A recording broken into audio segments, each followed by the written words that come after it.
Morning friends, I am Irshad sir. SCA family या YouTube चॅनलवरती आपलं स्वागत करतो. फ्रेंड्स, आज आपण सायन्स 1 चा फर्स्ट चॅप्टर सुरू करणार आहोत, ग्रॅव्हिटेशन. चला तर मग आता स्टार्ट. फर्स्ट क्वेश्चन आहे, what are the effect of force acting on an object. Friends, एखाद्या ऑब्जेक्ट वरती ज्यावेळेस तुम्ही फोर्स अप्लाय करत आहात किंवा फोर्स ऍक्ट होत आहे त्यावेळेस त्या ऑब्जेक्टवर काय काय परिणाम घडून येतील असा प्रश्न त्यांनी या ठिकाणी आपल्याला विचारलेला आहे. तर तुम्ही विचार करा, ज्यावेळेस आपण फोर्स ऍक्ट करतो तर काय काय होऊ शकतं. तर जसं की तुम्ही डोअर आहे, डोअरला तुम्ही ओपन करता, क्लोज करता, म्हणजे डोअरची पोझिशन काय होते, चेंज होते. समटाइम्स तुम्ही एखाद्या बाईकवर असेल, तुम्ही बाईक चालवत असेल, तुम्ही फोर्स अप्लाय करता, ऍक्सलरेशन देता, म्हणजेच त्या ठिकाणी स्पीड चेंज होते. असे खूप सारे एक्झाम्पल आहे. जसं की आपण एखादं रबर कन्सिडर करू. रबरला तुम्ही जर प्रेस केलं तर त्याचा शेप अँड साईज काय होतो, चेंज होतो. किंवा आपण स्प्रिंग बद्दल विचार करू शकतो. स्प्रिंगला मी कॉम्प्रेस करणार, इलॉंगेट करणार, तर ती काय होणार, म्हणजे फोर्स अप्लाय केल्यामुळे ती काय होणार, कॉम्प्रेस होणार आणि इलॉंगेट होणार. तर असे वेगवेगळे खूप सारे एक्झाम्पल आहे. एखाद्या ऑब्जेक्टवरती आपण जर फोर्स अप्लाय केला तर त्या ऑब्जेक्टवरती काय काय परिणाम होऊ शकतात हे तुम्हाला या ठिकाणी लक्षात घ्यायचा प्रयत्न करायचा आहे. जसं की ऑब्जेक्टची शेप अँड साईज चेंज होऊ शकते, ऑब्जेक्टची पोझिशन चेंज होऊ शकते, एखादा ऑब्जेक्ट मोशन मध्ये असेल तर त्याची स्पीड चेंज होऊ शकते, त्याची डायरेक्शन सुद्धा चेंज होऊ शकते आणि खूप साऱ्या गोष्टी अशा आहेत ज्या तुम्हाला स्वतःही विचार करायचा आहे. ओके, तर फ्रेंड्स, आता दुसरा क्वेश्चन आपण लक्षात घेणार आहे. फर्स्ट क्वेश्चन तुम्हाला कळाला असेल. सेकंड क्वेश्चन आहे, what are the types of force are you familiar with. Friends, तुम्हाला फोर्सचे किती प्रकार माहिती आहे. तर force basically two types. First is the real force. First one is real force and second one is pseudo force. Okay, तर friends, आज second question मध्ये फोर्सची फॅमिली आपल्याला या ठिकाणी विचारलेला आहे. तर फोर्सचे बेसिकली टू फोर्स टाइप्स पडतात. फर्स्ट आहे रियल फोर्स आणि सेकंड आहे pseudo force. Okay, real force which can be also divided into four types. Then first is gravitational force.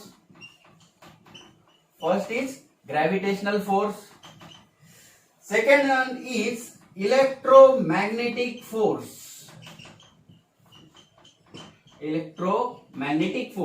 Third one is strong nuclear force. And the last is weak nuclear force. तर friends, आपल्याला या ठिकाणी फोर्सची family विचारलेली आहे. तर फोर्सचे to main types पडतात, real force आणि pseudo force. But real force which can be also divided into sub four types.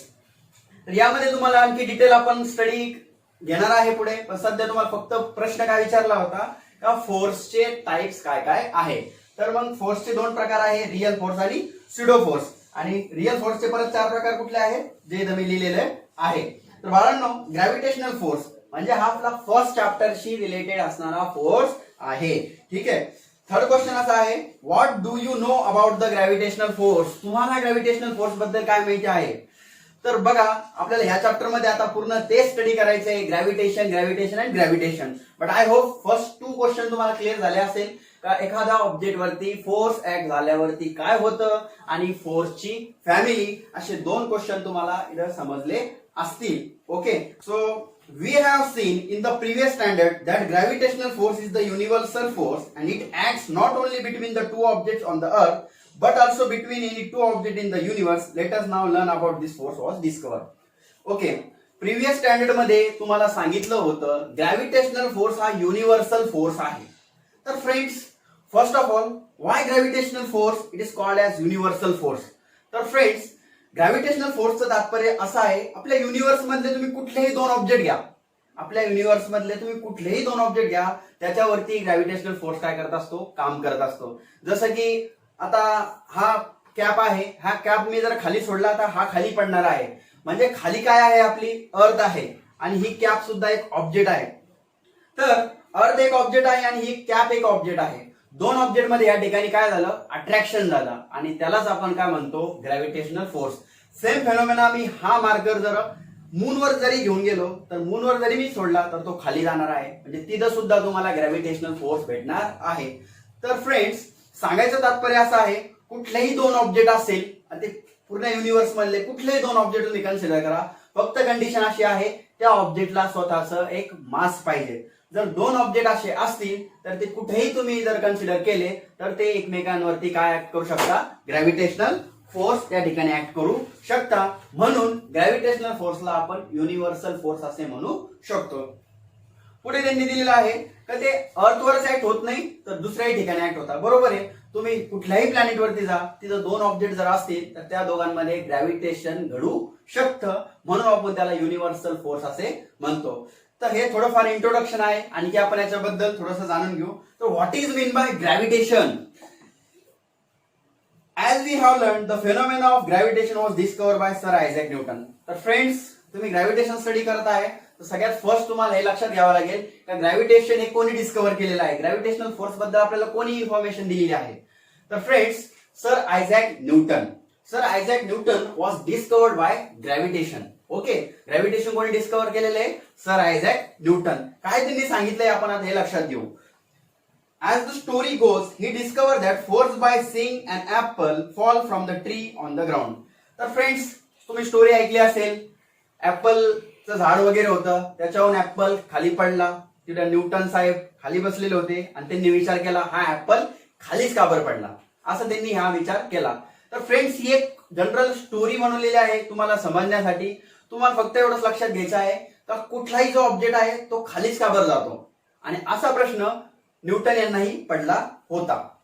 तर he wondered why all apple fall vertically downwards and not an angle to the vertical. Friends, मग त्यांनी विचार केला जेवढे जे काही apples आहे ते सगळे खालीच का बरं पडत आहे, असा त्यांनी त्या ठिकाणी काय केला, विचार केला. पुढे why do not they fly in horizontal direction. म्हणजे हा जर ऍपल असेल तर हा खालीच का बरं जात आहे. खाली म्हणजे कुठे, त्याला आपण व्हर्टिकल म्हणू. खाली म्हणजे कुठं, व्हर्टिकल. अँड असं जे असतं आपण त्याला काय म्हणतो, हॉरिझॉन्टल. तर फ्रेंड्स, त्यांनी विचार केला हा जो ऍपल आहे हा व्हर्टिकलच का बरं खाली येत आहे, हॉरिझॉन्टल का बरं खाली येत नाही. असे वेगवेगळे प्रश्न त्यांच्या ब्रेन मध्ये, त्यांच्या मनामध्ये येत होते आणि त्याच्यावर त्यांनी खूप सारा स्टडी केला आणि आपल्याला काय काय सांगितलेलं आहे ते आपण आता बघणार आहोत. After much thought, he came to conclusion that Earth must be attracting the apple towards itself. तर फ्रेंड्स, त्यांना फायनली असं कन्क्लुजन भेटलं, जी काही आपली अर्थ आहे, जी काही आपली अर्थ आहे, अट्रॅक्टिंग ऍपल टुवर्ड्स इटसेल्फ. तर फ्रेंड्स, अर्थ काय करत असते, ऍपलला स्वतःकडे काय करत असते, अट्रॅक्ट करत असते. हे तुम्हाला या ठिकाणी काय करायचंय, लक्षात घ्यायचं आहे. And this attractive force must be directed towards the center of the earth. तर फ्रेंड्स, हा जो ऍपल आहे हा कोणाकडे चाललेला आहे, अर्थ कडे चाललेला आहे. ओके, ऍपल कोणाकडे चाललेला आहे, अर्थ कडे चाललेला आहे. का? कारण अर्थ त्याच्यावरती अट्रॅक्टिव्ह फोर्स लावत आहे. आता जो फोर्स आहे त्याची डायरेक्शन बघा काय आहे. ऍपल इथे आहे, वरती चाललाय का, नाही. हॉरिझॉन्टल चाललाय का, नाही. मग कुठे चाललेला आहे, खाली चाललेला आहे. खाली म्हणजे कुठे, अर्थकडे, म्हणजेच डाऊनवर्ड्स. आणि कुठे, टुवर्ड्स अर्थच्या सेंटरकडे. ओके, तर न्यूटन यांनी काय सांगितलं का ऍपल खाली का पडत आहे, तर अर्थ अट्रॅक्टिंग फोर्स टुवर्ड्स इटसेल्फ, म्हणजे अर्थ स्वतःकडे एक फोर्स अट्रॅक्ट करत आहे, त्यामुळे ऍपल तुमचा खाली येत आहे. आता त्याची डायरेक्शन बद्दल जर तुम्ही विचार केला तर इट अट्रॅक्टेड टुवर्ड्स अर्थ and vertically downwards towards the centre of the अर्थ. तर बाळांनो, फ्रेंड्स, तुम्हाला हे लक्षात घ्यायचं आहे, अर्थ कसा येणार आहे, व्हर्टिकली डाऊनवर्ड्स. कसा येणार आहे, vertically downwards and towards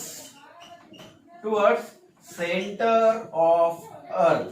okay, तर ग्रॅव्हिटेशन बद्दल तुम्हाला थोडं आता कळायला लागला असेल. ग्रॅव्हिटेशन म्हणजे काय, अर्थ काय करणार आहे, कुठल्याही ऑब्जेक्टवर अट्रॅक्टिव्ह फोर्स ऍक्ट करणार आहे आणि त्यामुळे तो ऑब्जेक्ट व्हर्टिकली डाऊनवर्ड्स येणार आहे आणि त्याची जी डायरेक्शन असणार आहे towards the centre of the अर्थ त्या ठिकाणी असणार आहे. पुढे figure 1.1 shows the left show an apple tree on the earth. तर फ्रेंड्स, या ठिकाणी एक डायग्राम दिलेली आहे. डायग्राम अशी आहे, एक अर्थ आहे, एक ऍपल ट्री आहे आणि या ठिकाणी एक मून सुद्धा आहे. ओके, तर ऍपल ट्री वरून या ठिकाणी ऍपल तुमचा असा खाली येत आहे. ओके, तर friends, the force on an apple on the tree is toward the centre of the अर्थ. आता काय होतंय बघा, हे कोण आहे, अर्थ. हा ऍपल ट्री आहे तुमचा. तर ऍपल ट्री मध्ये जे काही ऍपल आहे त्याच्यावरती एक फोर्स लागत आहे. तो फोर्स आहे अट्रॅक्टिव्ह फोर्स. आणि कोण लावत आहे, अर्थ. म्हणजे अर्थ ऍपलवर कुठला फोर्स लावत आहे, अट्रॅक्टिव्ह फोर्स. आता सांगा काय होईल, अट्रॅक्टिव्ह फोर्समुळे हा जो ऍपल आहे कुठे येणार आहे, खाली येणार आहे. म्हणजे खाली येणार त्याला आपण म्हणतो व्हर्टिकली डाऊनवर्ड्स. आणि त्याची जी डायरेक्शन असेल आता तुम्हाला कळालीच असेल, towards the centre of the earth. पुढे that is along the perpendicular from the position of apple toward the surface of the earth. आणि आणखी एक गोष्ट तुम्हाला लक्षात घ्यावी लागेल, ज्यावेळेस ऍपल असा खाली येणार आहे, this is your surface of earth. हा तुमचा अर्थचा काय आहे, सरफेस. तर अर्थच्या सरफेसला ऍपल जो येत आहे तो कसा येत आहे, परपेंडिक्युलर येत आहे. कसा येत आहे, परपेंडिक्युलर. पुढे the figure also shows that gravitational force between earth and moon. आता ह्या डायग्राम मध्ये फर्स्ट पॉइंट आपल्याला काय कळाला, अट्रॅक्टिव्ह फोर्स कोणामध्ये होता, अर्थ आणि ऍपल मध्ये होता. या फिगर मध्ये तुम्ही आणखी गोष्ट लक्षात घेतला तर ग्रॅव्हिटेशनल फोर्स तुम्हाला कोणामध्ये भेटणार आहे, अर्थ आणि मून मध्ये सुद्धा भेटणार आहे. म्हणजे या ठिकाणी जी काही अर्थ आहे ते ऍपल वरती फोर्स लावत आहे, बट मून वरती सुद्धा फोर्स लावत आहे, ज्याला आपण अट्रॅक्टिव्ह फोर्स म्हणतो. म्हणून तुमचा जो काही मून आहे ते कोणाच्या अराउंड मध्ये फिरतो, अर्थच्या अराउंड मध्ये फिरतो. का फिरतो, कारण की अर्थ त्याच्यावर कुठला फोर्स लावत आहे, अट्रॅक्टिव्ह फोर्स. तर बाळांनो, मी जेवढं तुम्हाला आतापर्यंत सांगितलं याच्यामध्ये एक पॉइंट तुम्ही विचार करा, अट्रॅक्टिव्ह फोर्स असं जास्त वेळेस म्हणलं गेलेलं आहे. तर स्टुडंट्स, ग्रॅव्हिटेशनल फोर्स बद्दल एक प्रॉपर्टी तुम्ही लक्षात ठेवा, it is only attractive force. It is only attractive force. याला आपण कुठला फोर्स म्हणू शकतो, अट्रॅक्टिव्ह फोर्स. कारण ऍपलला तुम्ही वापस जाताना बघितलंय का, रिपल होते का, तो रिपल्सिव्ह फोर्स असतो का, तो नाही. तो फक्त कुठला फोर्स असतो, अट्रॅक्टिव्ह फोर्स. जसं मी तुम्हाला फोर्सची फॅमिली सांगितली, ग्रॅव्हिटेशनल फोर्स झाला आपला, इलेक्ट्रोमॅग्नेटिक झाला, स्ट्रॉंग न्यूक्लिअर आणि वीक न्यूक्लिअर. तर फ्रेंड्स, इलेक्ट्रोमॅग्नेटिक मीन्स काय, पोल्स, नॉर्थ पोल आणि साऊथ पोल. तर तुम्हाला माहितीच असेल, अपोजिट पोल अट्रॅक्ट करता आणि सेम पोल असलं तर ते काय करता, रिपेल करता. आता स्ट्रॉंग न्यूक्लिअर आणि वीक न्यूक्लिअर मध्ये न्यूक्लिअर फोर्स आहे. न्यूक्लिअर फोर्स म्हणजे काय, तुमचे प्रोटॉन आणि इलेक्ट्रॉन म्हणजे पॉझिटिव्ह चार्ज आणि निगेटिव्ह चार्ज. त्यामध्ये जरी विचार केला आपण तर वेगळे चार्जेस असेल तर एकमेकांना काय करतील, अट्रॅक्ट करतील. आणि चार्जेस जर सेम असेल तर काय करतील, रिपेल करतील.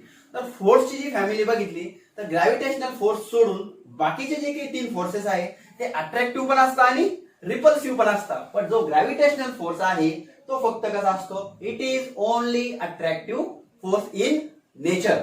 Okay, Newton thought that if the force of gravitation act on apples on the tree at different heights from the surface of the earth. Friends, आता काही विद्यार्थ्यांना असा प्रश्न असतो, ऍपल इथं आहे, जर ऍपल इथं असेल तर काय होईल. तर फ्रेंड्स, काहीच होणार नाही. या ठिकाणी फक्त काय चेंज झाली आहे, हाईट चेंज झालेली. काय चेंज झालेली, हाईट.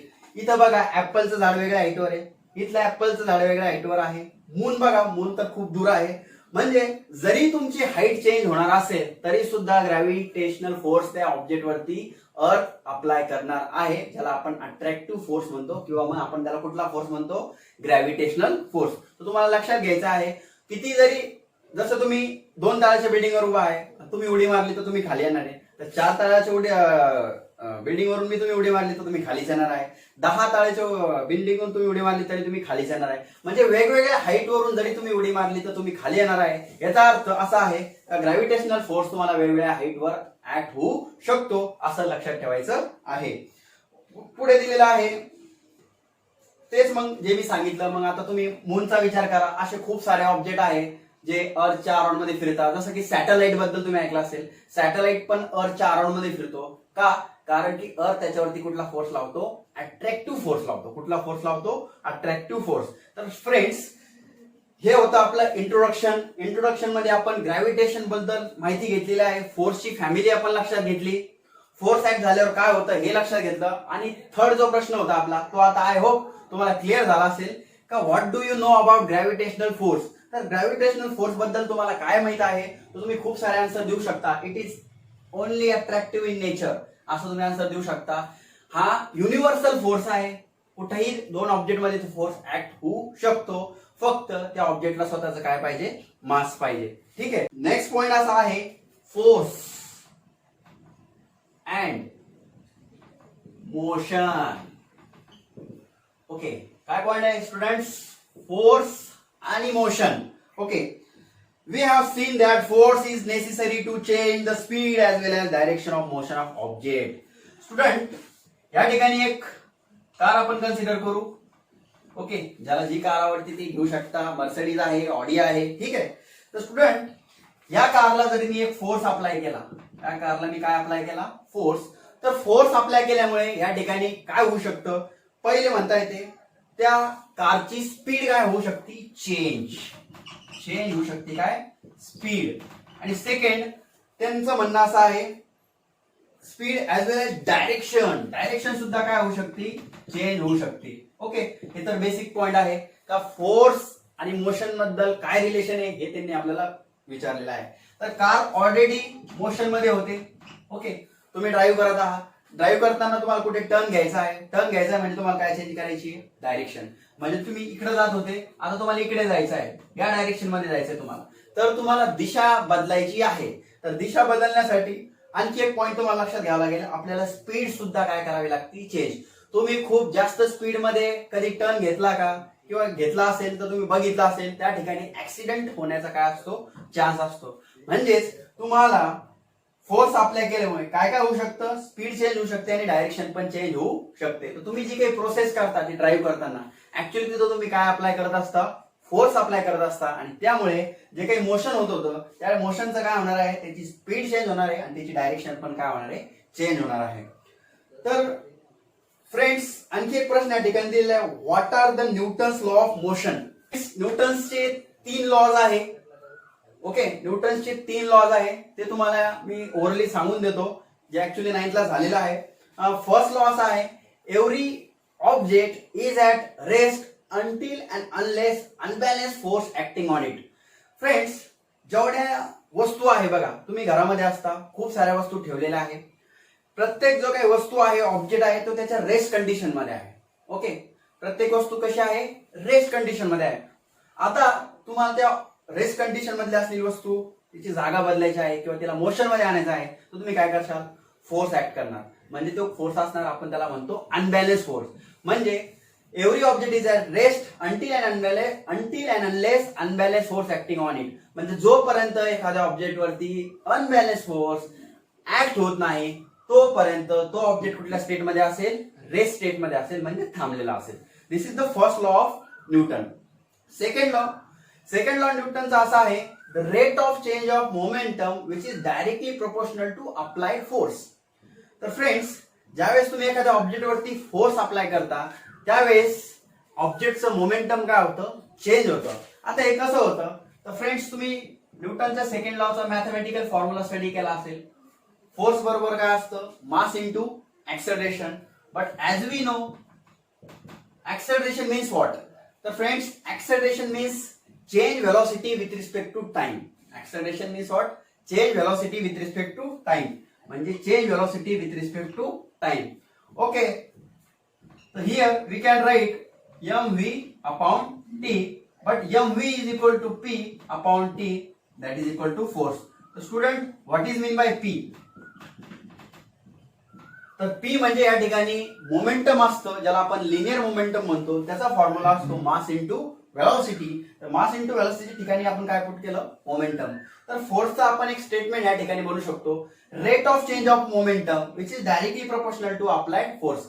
खाली भागाकारात जर टाइम असेल तर आपण याला रेट शब्द वापरतो, rate of change of momentum. जसं असं असतं, याला मी काय वाचणार, rate of change of velocity. असं असेल तर rate of change of acceleration. तर याला मी काय वाचणार, rate of change of momentum. हे डायरेक्टली प्रोपोर्शनल आहे फोर्सला. याचा अर्थ असा आहे, जेवढा फोर्स कमी असेल तेवढं rate of change of momentum पण कसा असेल, कमी असेल. आणि जेवढा फोर्स जास्त असेल तेवढंच rate of change of momentum पण कसा असेल, जास्त असेल. म्हणजे मोमेंटम आणि फोर्स सोबत वाढणार आहे आणि सोबत कमी होणार आहे. हाच आहे आपला न्यूटनचा second law, rate of change of momentum which is directly proportional to applied force. आणि थर्ड लॉ जो आहे, जो आपण डे टू डे लाईफ मध्ये बघतो, थर्ड लॉ असा आहे, every action has equal and opposite reaction. या लॉ बद्दल तुम्हाला बऱ्यापैकी अनुभव आला असेल. तुम्ही जर एखादी ऍक्शन केली तर तुम्हाला त्याची रिॲक्शन नक्कीच भेटणार आहे. तुम्ही तुमच्या मित्राला एखादा फटका मारला तर तुमचा मित्रही तुम्हाला परत तसं मारणार आहे किंवा काहीतरी बोलणार आहे. तर फ्रेंड्स, प्रत्येक ठिकाणी आपण जनरली बघतो every action has equal and opposite reaction. तर ह्या ठिकाणी न्यूटनचे तीनही लॉ मी तुम्हाला ओरली या ठिकाणी सांगितलेले आहे. आय होप तुम्हाला ते कळाले असतील. ओके फ्रेंड्स, या ठिकाणी ग्रॅव्हिटेशन मध्ये जे काही ग्रॅव्हिटेशनल फोर्स आहे त्याच्याबद्दल मग सर आयझॅक न्यूटननी डिस्कवर केलेलं होतं, तर त्यांच्याबद्दल आपण थोडीशी माहिती घेणार आहोत.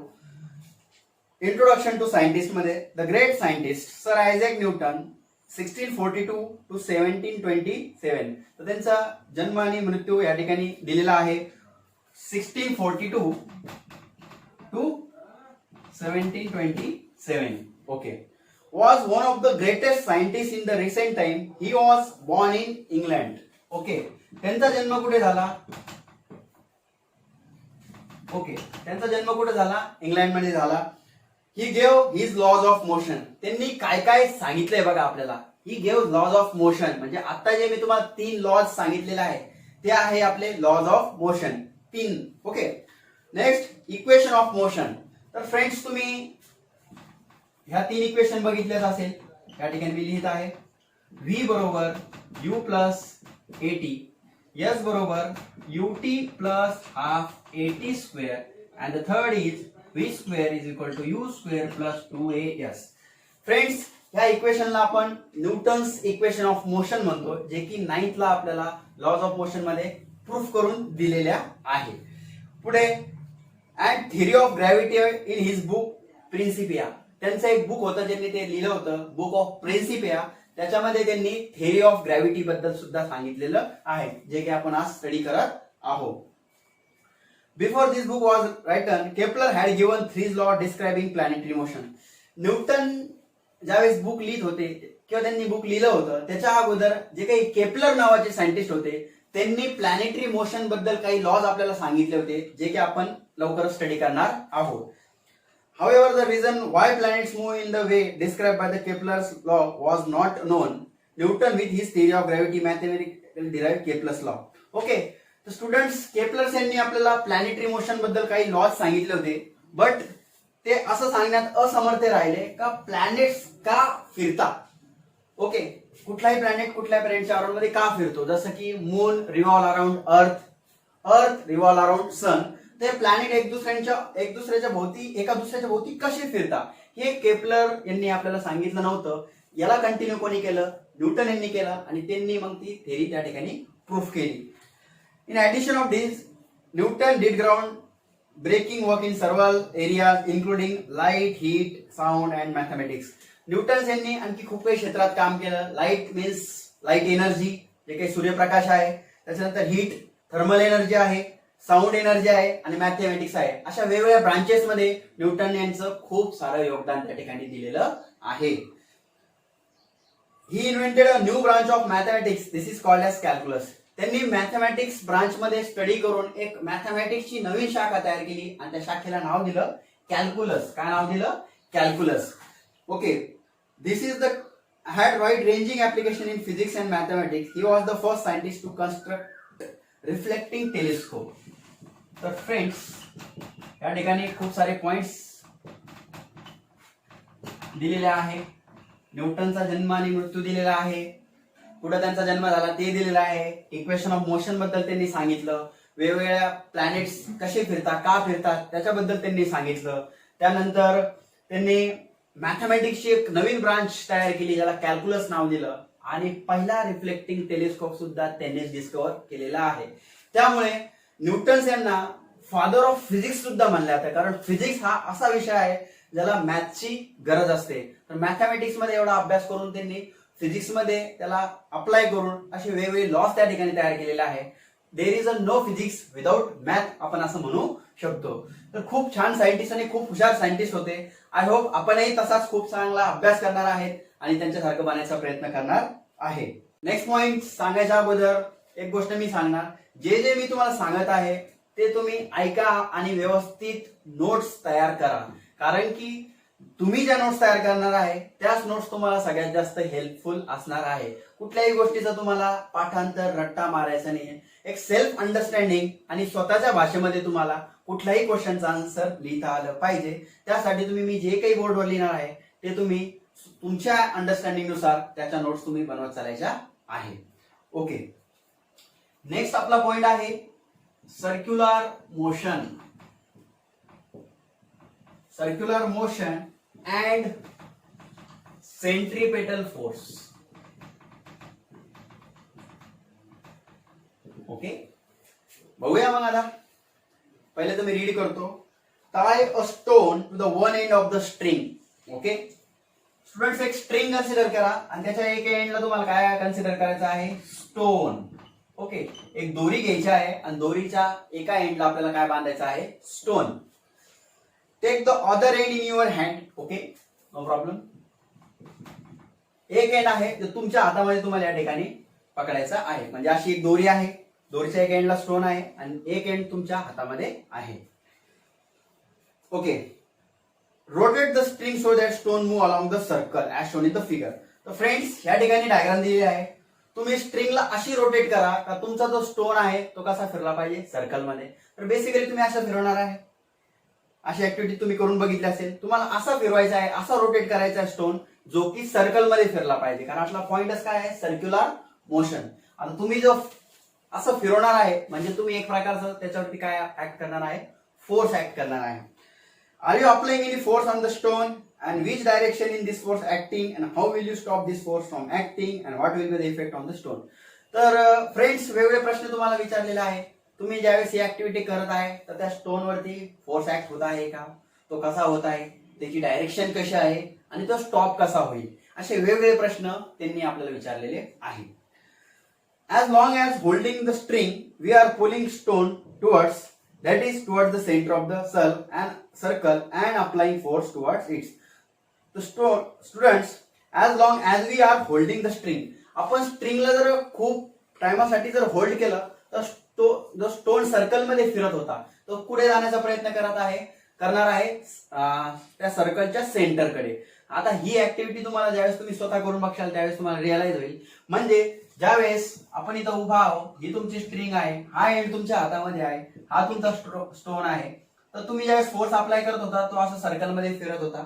ज्यावेळेस तुम्ही स्ट्रिंगला सोडून दिली ते पुढे येण्याचा प्रयत्न करेल सर्कलच्या सेंटरकडे. ओके, पुढे दिलेला आहे the force stop acting if we release the string. In this case stone will fly along the straight line which is tangent to the circle. आता जर तुम्ही फोर्स अप्लाय करणं बंद केलं तर तुमची जी स्ट्रिंग अशी होती ती अशी येऊन अशी चालणार आहे. म्हणजे ती सर्कलला कशी असेल? टँजंट असेल. सर्कलला कशी असेल? टँजंट. जसं की तुमचा पेंडुलम असतो बघा असा. ओके, पुढे दिलेला आहे because of that direction of force of velocity at that instant of time, you may recall that we have performed similar activity previously in which 5 rupees coin kept in the rotating circular disc flies off and disc along the tangent. Okay, तर student खूप सारे points त्यांनी या ठिकाणी दिलेले आहे. तुम्हाला एकच गोष्ट लक्षात घ्यायचं आहे, सर्क्युलर मोशन. सर्क्युलर मोशन म्हणजे काय? तर सर्क्युलर मोशन म्हणजे काय? Motion of a particle along the circumference of the circle, it is called as circular motion. That is the definition of circular motion. कुठली वस्तू सर्कल मध्ये जर फिरत असेल तर आपण त्याला कुठलं मोशन म्हणतो? Circular motion. But students, circular motion होण्यासाठी एक फोर्स त्या ठिकाणी रिस्पॉन्सिबल आहे, तर त्याला आपण म्हणणार आहे centripetal force. What is mean by centripetal force? हा सर्कल आपण या ठिकाणी कन्सिडर करू. ही सर्कलची काय आहे? रेडियस. या रेडियस वरती किंवा ह्या दोरीवरती आपण फोर्स ऍक्ट करत होतो, पण त्या फोर्सला नाव दिलेलं आहे सेंट्रीपेटल फोर्स. का सेंट्रीपेटल फोर्स? सेंट्रीपेटल फोर्सची डेफिनेशन अशी आहे, force acting along the radius. Force acting along the radius and directed towards the centre of the अर्थ.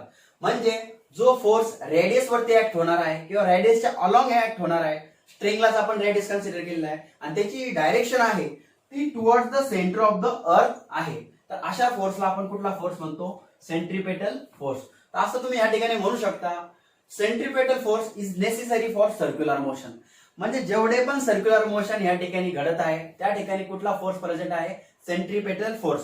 म्हणजे तुम्ही जर एखाद्या ऑब्जेक्ट वरती सेंट्रिपेटल फोर्स अप्लाय केला तर तो ऑब्जेक्ट कसा फिरणार आहे? सर्कल मध्ये फिरणार आहे. Okay. You know that the moon, which is natural satellite of Earth, goes around it in a definite orbit. The direction of motion of moon as well as speed constantly changes during this motion. तर friends, तुम्ही बघितलं असेल moon अर्थच्या around मध्ये फिरतो, तो पण एका circle मध्येच फिरतो.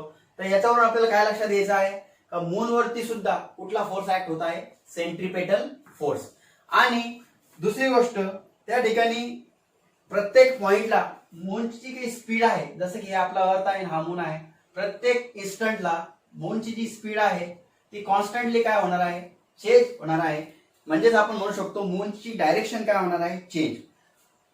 इथून स्टार्ट झाला, असा असा असा असा असा कम्प्लिटली असं त्यांनी एक सर्कल काय केलं? कम्प्लीट केलं. म्हणजे प्रत्येक पॉइंटला त्या ठिकाणी मूनची डायरेक्शन काय होत आहे? चेंज. म्हणजे स्पीड कॉन्स्टंटली चेंज होत आहे. तुम्हाला माहिती आहे मून अर्थच्या अराउंड मध्ये फिरतो आणि कॉन्स्टंट स्पीडने फिरतो. कधी असं होतं का सपोज आज मूनने अर्थला एक चक्कर कंप्लीट करायला 27 दिवस लावले, ठीक आहे, तेवढे तर लागतच, तुम्हाला माहिती असेल, आणि उद्या 25 दिवसात त्यांनी सर्कल कंप्लीट केलं, नंतर 20 दिवसात कंप्लीट केलं, असं होणार का? नाही. मूनची जी स्पीड असती ती कशी असती? कॉन्स्टंट असते. म्हणजे तो सारख्या टाइम इंटरव्हल मध्ये एक सर्कल काय करत असतो? कंप्लीट करत असतो. इव्हन जेवढे पण प्लॅनेट्स आहे ते कॉन्स्टंट स्पीडनेच फिरत असतात. जसं की अर्थ स्वतःभोवती एक दिवसामध्ये एक चक्कर कंप्लीट करते, सूर्याभोवती 365 दिवस, काही वरती 6 तास, काही मिनिटं तुम्ही कन्सिडर करू शकता. ओके. तर पुढे दिलेलं आहे, do you think some force is constantly acting on the moon? Yes, definitely yes. Moon वरती कुठला फोर्स ऍक्ट होत आहे? तर मून वरती या ठिकाणी दोन फोर्स ऍक्ट होत आहे. जो सर्कल मध्ये फिरतोय म्हणजे सेंट्रिपेटल फोर्स ऍक्ट होत आहे, आणि अर्थच्या अराउंड मध्ये फिरतोय म्हणजे अर्थ सुद्धा त्याच्यावरती एक फोर्स लावत आहे, आणि त्याला आपण कुठला फोर्स म्हणणार आहे? Gravitational force. Okay. What must be the direction of force? जर ग्रॅव्हिटेशनल फोर्स बद्दल जर बोलायचं असेल तर तुम्हाला मी आताच सांगितलं, gravitational force acting vertically downwards and directed toward the centre of the अर्थ. म्हणजे अर्थच्या सेंटरकडे. आणि सेंट्रिपेटल फोर्स पण जर बघितला तर मी तुम्हाला डेफिनेशन तीच सांगितली, force acting along the radius and directed toward the centre of the अर्थ. दोन्ही जे काही फोर्स आहे त्यांची जी डायरेक्शन आहे ती towards the centre of the earth आहे, हे तुम्हाला लक्षात घ्यायचं आहे. Do the other planet in the solar system revolve around the sun in similar fashion? Definitely yes. बाकीचे पण जे काही प्लॅनेट आहे ते असेच सोलार सिस्टीम मध्ये फिरत असतात, कॉन्स्टंट स्पीड असते, आणि त्यांची डायरेक्शन जी काय आहे towards the centre of the earth असते. Is similar force acting on them and what must be the direction? बरोबर आहे, त्यांच्यावरती पण हेच फोर्स लागणार आहे, ग्रॅव्हिटेशनल फोर्स आणि centripetal force. From the above activity, example and question, it is clear that moon to go around the earth, there must be the force which is exerted on the moon, and this force must be exerted by the earth, which attract the moon towards itself. Similarly, the sun must be attracting planet, including earth, towards itself. तर friends, तुम्हाला लक्षात घ्यायचं आहे, अर्थ प्रत्येक ऑब्जेक्टला आपल्याकडे attract करणार आहे टुवर्ड्स इटसेल्फ, आणि त्याची जी डायरेक्शन असणार आहे vertically downwards and towards the centre of the अर्थ. तसंच अर्थ जसं सगळ्या ऑब्जेक्टला आपल्याकडे अट्रॅक्ट करतो, तसंच अर्थलाही कोणी दुसरा एक प्लॅनेट आहे तो अट्रॅक्ट करतो, तो म्हणजे सन. सन अट्रॅक्ट अर्थ टुवर्ड इटसेल्फ. ओके. म्हणजे अर्थ सगळ्यांना आपल्याकडे अट्रॅक्ट करणार आहे, आणि सन जो असणार आहे तो अर्थलाच आपल्याकडे काय करणार आहे? अट्रॅक्ट करणार आहे. म्हणजे force of attraction it is called as gravitational force. तुम्ही याची डेफिनेशन अशी सुद्धा सांगू शकता, force of attraction it is called as gravitational force. या फिर हम ऐसे भी बता सकते हैं अट्रैक्शन बिटवीन टू मासेस. तुम्ही असंही म्हणू शकता अट्रॅक्शन बिटवीन टू मासेस, किंवा तुम्ही असंही म्हणू शकता attraction between two objects. Okay. आता हे आवडत नसेल तर अट्रॅक्शन बिटवीन टू पार्टिकल्स, या फिर attraction between two bodies. There is a lots of definition तुम्ही या ठिकाणी बनवू शकता. What is the definition of gravitation? Attraction between two masses. तर इथपर्यंत तुम्हाला ग्रॅव्हिटेशन म्हणजे काय थोडीफार आयडिया तुम्हाला आलीच असेल. ओके. आता नेक्स्ट पॉइंट आपण आपल्या नेक्स्ट लेक्चर मध्ये बघणार आहे, त्याचं नाव आहे केपलर्स लॉ. पण फर्स्ट लेक्चर, आज आपलं ग्रॅव्हिटेशनलचं फर्स्ट लेक्चर मध्ये तुम्हाला कुठलीही गोष्ट नाही का आली ती तुम्ही मला प्लीज कमेंट मध्ये कळवा, मी आणखी तुमच्यासाठी काय चांगलं करू शकतो याचा मी नक्कीच प्रयत्न करेल. Have a nice day. Thank you.